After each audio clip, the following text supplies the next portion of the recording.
Bonjour tout le monde. Alors, nous bénissons le Seigneur. Je nous invite à prendre nos Bibles. Je vais partager avec nous un thème cet après-midi que j'ai intitulé « Le Dieu des générations ». Le Dieu des générations.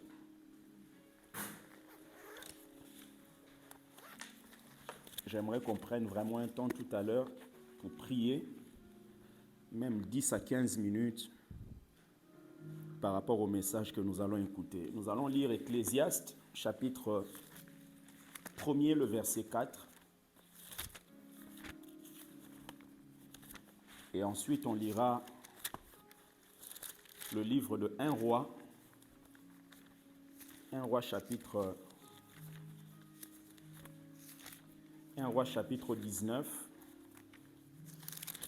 Nous allons lire du premier verset jusqu'au verset 19.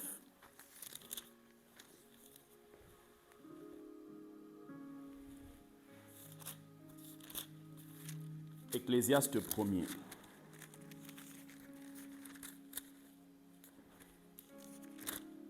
Le verset 4.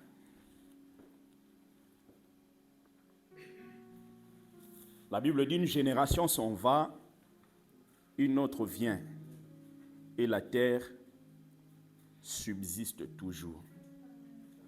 Une génération s'en va, une autre vient, et la terre subsiste toujours. Est-ce que quelqu'un peut dire Amen? Amen. Prenons 1 Roi, s'il vous plaît.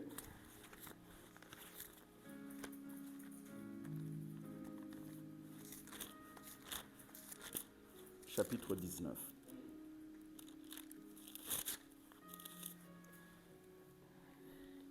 Du 1er au verset 19. La Bible dit, Akab, c'est-à-dire le roi d'Israël, rapporta à Jézabel, c'est-à-dire son épouse, tout ce qu'avait fait Élie et comment il avait tué par l'épée tous les prophètes. Jézabel envoya un messager à Élie pour lui dire que les dieux me traitent dans toute leur rigueur.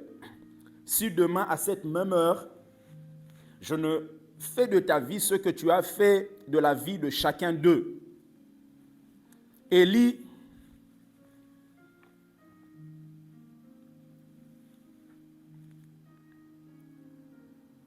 voyant cela, se leva et s'en alla pour sauver sa vie. Il arriva à Beersheba, qui appartient à Juda, et il y laissa son serviteur. Le verset 4. Pour lui, il alla dans le désert où, après une journée de marche, il s'assit sous un genêt et demanda la mort en disant, « C'est assez maintenant, Éternel. Prends mon âme, car je ne suis pas meilleur que mes pères. » Il se coucha et s'endormit sous un genêt. Et voici un ange le toucha et lui dit, « Lève-toi, mange. » Il regarda, il y avait à son chevet un gâteau cuit sur des pierres chauffées et une cruche d'eau. Il mangea et but, puis se recoucha. L'ange de l'Éternel vint une seconde fois, le toucha et dit, « Lève-toi, mange, car le chemin est trop long pour toi. » Il se leva, mangea et but, et avec la force que lui donna cette nourriture, il marcha 40 jours et 40 nuits, jusqu'à la montagne de Dieu à Horeb. Et là, il entra dans la caverne et il y passa la nuit. Et voici la parole de l'Éternel lui fut adressée en ces mots. « Que fais-tu ici, Élie » Il répondit, « J'ai déployé mon zèle pour l'Éternel, le Dieu des armées, car les enfants d'Israël ont abandonné ton alliance. Ils ont renversé tes autels et ils ont tué par l'épée tes prophètes. Je suis resté moi seul et ils cherchent à m'ôter la vie. » L'Éternel dit, « Sors et tiens-toi dans la montagne devant l'Éternel. » Et voici l'Éternel passa. Et devant l'Éternel, il eut un vent fort et violent qui déchirait les montagnes et brisait les rochers. l'Éternel n'était pas dans le vent. Et après le vent, ce fut un tremblement de terre. L'Éternel n'était pas dans le tremblement de terre. Et après le tremblement de terre, un feu. L'Éternel n'était pas dans le feu. Et après le feu, un murmure doux et léger. Quand Élie l'entendit, il s'enveloppa le visage de son manteau. Il sortit et se tint à l'entrée de la caverne. Et voici, une voix lui fit entendre ces paroles. « Que fais-tu ici, Élie ?» Il répondit, « J'ai déployé mon zèle pour l'Éternel, le Dieu des armées, car les enfants d'Israël ont abandonné ton alliance. Ils ont renversé tes autels et ils ont tué par l'épée tes prophètes. Je suis resté moi seul et ils cherchent à m'ôter la vie. » L'Éternel lui dit, « Va, reprends ton chemin par le désert jusqu'à Damas, et quand tu seras arrivé, tu oindras Hazaël pour roi de Syrie, tu oindras aussi Jéhu, fils de Nimshi, pour roi d'Israël, et tu oindras Élisée, fils de Shaphat, d'Abel-Méola, pour prophète à ta place. Et il arrivera que celui qui échappera à l'épée de Hazaël, Jéhu le fera mourir. Et celui qui échappera à l'épée de Jéhu, Élisée le fera mourir. Mais je laisserai en Israël 7000 hommes, tous ceux qui n'ont point fléchi les genoux devant Baal, et dont la bouche ne l'a point baisé. » De verset 19, Élie partit de là, et il trouva Élisée, fils de Shaphat, qui labourait. Notez bien qu'il labourait. Et il y avait devant lui 12 paires de bœufs, et il était avec la 12e. Élie s'approcha de lui, et il jeta sur lui son manteau. La parole du Seigneur. Amen. Jeta sur lui son manteau. Je vais partager avec nous le thème, le Dieu des générations. La première des choses, c'est que Dieu est le Dieu des générations. Ecclésiaste 1er, le verset 4 qu'on a lu, on nous montre qu'une génération s'en va, une autre vient, et la terre subsiste toujours. C'est quoi une génération? Une génération, c'est un ensemble de personnes vivant dans le même temps. Et non seulement ils vivent dans le même temps, ce sont des personnes qui ont à peu près le même âge. C'est pour cela que vous allez voir, on dit « il est de sa génération ». C'est-à-dire qu'ils sont des contemporains. Ils vivent dans le même temps et ils ont pratiquement le même âge. Vous ne pouvez pas dire que vous êtes de la génération de quelqu'un qui a 98 ans aujourd'hui. Si vous en avez 20. Mais si vous avez 70 ans et l'autre a 76 ans, pouvez-vous dire que vous êtes de la même génération. Vous vivez dans le même temps et vous avez pratiquement le même âge. Et Dieu est le Dieu des générations. On a vu la fois passée, la génération dans le temps a connu la dégénération. Parce que l'objectif de Dieu, c'était que l'homme puisse remplir la terre. Donc, à partir d'Adam, que l'homme puisse remplir la terre, même après que Adam ait péché, l'objectif de Dieu, c'était même avec Noé de remplir la terre. Vous allez voir que Dieu est descendu parce que l'objectif fixé par lui était contré par la pensée humaine. Dieu voulait que les hommes remplissent la terre, mais eux, ils ont voulu construire une tour qu'on appelle la tour de Babel. Et pour votre information, selon un certain nombre de commentateurs, la tour de Babel a pratiquement la même forme que la tour de l'Union européenne qu'on trouve à Strasbourg. Quand vous regardez ce qui se trouve à Strasbourg, vous avez l'impression que c'est inachevé. Comme s'ils vont continuer à construire, à monter, à monter, à monter. Et l'objectif de ce qui était fait par rapport à la tour de Babel, ce n'était pas juste pour défier Dieu. C'était aussi la peur de l'avenir. Parce que celui qui est à l'initiative de la tour de Babel, c'est celui qu'on appelle Nimrod.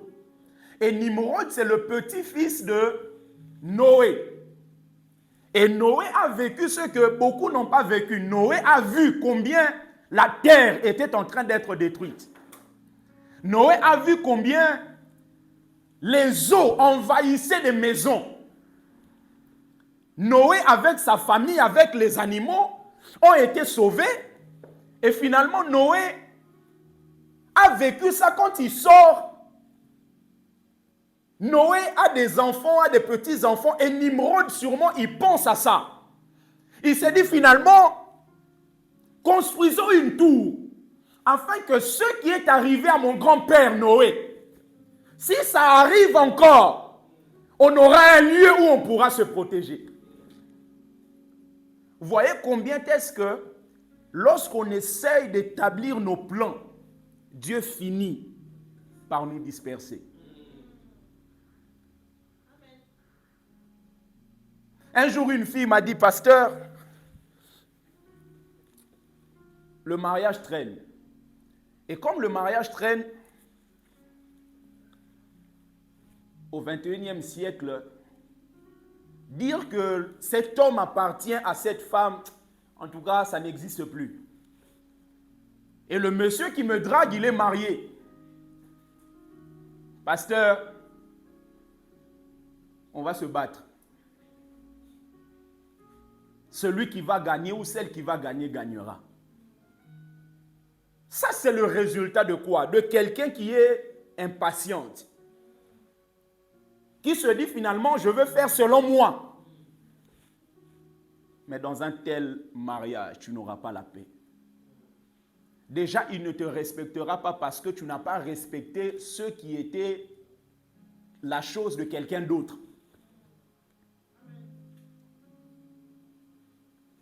Lorsque la génération a dégénéré, Dieu est venu justement pour régénérer cette génération. C'est la raison pour laquelle le Dieu que nous prions est le Dieu de la restauration. Dieu peut restaurer là où quelque chose a été dégénéré. Et finalement, le Dieu de génération, il est le Dieu qui appelle des gens. Et lorsque Dieu vous appelle, le premier appel qu'on reçoit, c'est l'appel au salut. Personne ne peut devenir enfant de Dieu sans avoir répondu à l'appel au salut. Et l'appel au salut est attaché à l'appel au service. Parce que tout celui que Dieu appelle, il appelle pour qu'il soit serviteur. Quand je dis serviteur, ça ne veut pas dire pasteur. Ça veut dire toute personne qui est consciente du fait qu'il a une mission à accomplir sur la terre. Et Jésus dit, celui qui veut être grand parmi vous, qu'il soit votre serviteur. Parce que c'est le service qui régit le royaume de Dieu. Il dit, je suis venu non pour être servi, mais pour servir. Et troisièmement, vous avez l'appel qu'on appelle l'appel au ministère, selon Éphésiens chapitre 4. On l'appelle l'appel au ministère simplement parce que c'est un service. Mais ministère, ça veut simplement dire service.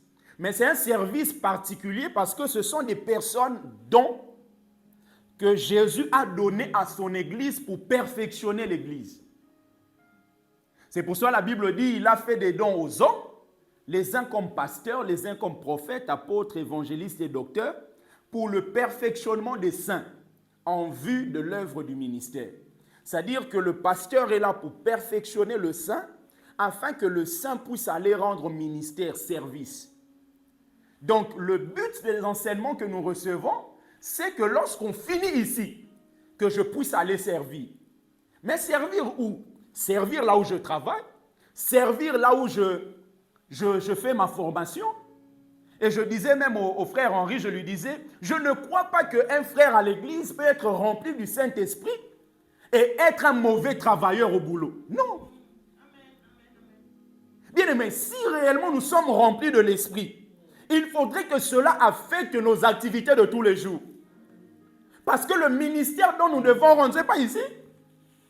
Ici, même si on est 15 à pouvoir prêcher, Moi qui suis le pasteur, je prêcherai plusieurs dimanches. Donc tu prêcheras peut-être 2 ou 3 fois par an.